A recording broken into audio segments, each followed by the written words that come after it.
So I know it's been a long time since we've heard anything about the Power Rangers related content. So I wanted to talk to you all about something really cool that's been coming out from San Diego Comic Con this past weekend. And I have to say, I am a huge fan of the news. So shout out to Legacy of Nerd of breaking this news. It says that Devios confirms his short story in Across the Universe will be at 8 pages about Billy taking place a couple years after Zeo. So this is really interesting because in Power Rangers Zeo, I feel like he was done completely dirty, even though the behind the scenes situations, like we all know about him being called faggot or whatnot, and which caused him to want to commit suicide. If you don't know his personal issues after Power Rangers, go check it out. It's all true. And we also got this.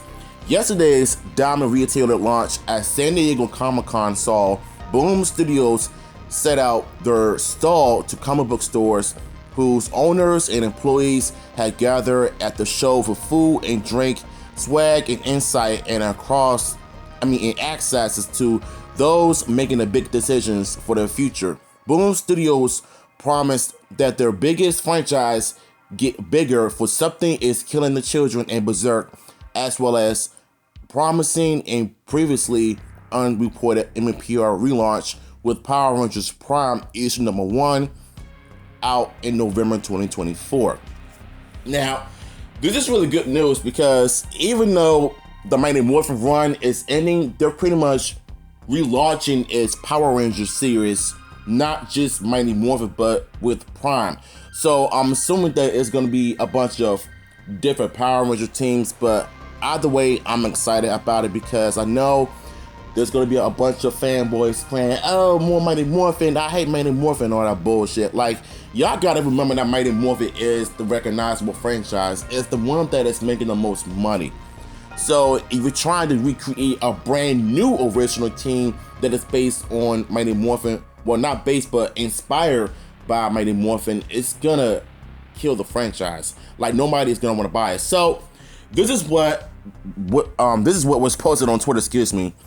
So you have the official look at Something is Killing the Children, Berserk, The Last Book of B, and Power Rangers Prime.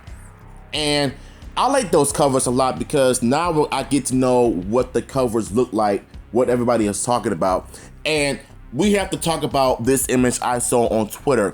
And I'm going to make this as my thumbnail as well. So, on the left, I don't know if Jason got a new battleizer or this looks like Tyler. Tyler, the Dino Charge Red Ranger with a new battleizer. But that outfit slaps hard. It looks great. It did not need to go hard, but it did. And then you have Jason with the power sword. And I believe this is either Jason or Rocky. I think it's Jason because of the pose. So the one on the left looks pretty interesting because I know in Mighty Morphin they didn't really have like a battleizer back in the day, even though they used the Dragon Shield as the official battleizer. But the comics, however, looks like they've been stepping it up to the plate with this new exclusive battleizers and Zords and whatnot. But when you think about it, I just knew at some point that they're gonna probably come up with something original, and knowing Boom Studios, they already did, and I'm glad that they're actually giving the fans something new to look forward to and a lot to be remembered years from now.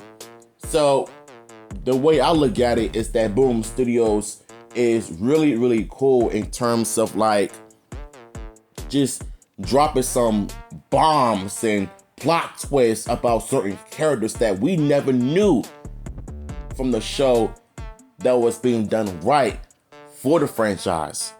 But I also got confirmation, and I also posted on my community time, and shout out to Legacy of Nerd once again, stated that Boom Studios will contain the rights of Power Rangers in 2024, going on 2024, which is another good news because even though Boom Studios just sold a stock to like this new book company that's been known for handling like Marvel, DC, Dark Horse, Image, even Boom Studios for that matter though. And I had no idea that they even existed in 2005, so that's a long time ago. The only time I found out about Boom Studios was in 2016 when they were doing the Mighty Morphin Power Rangers comics, but it became like a phenomenal franchise, to be honest with you.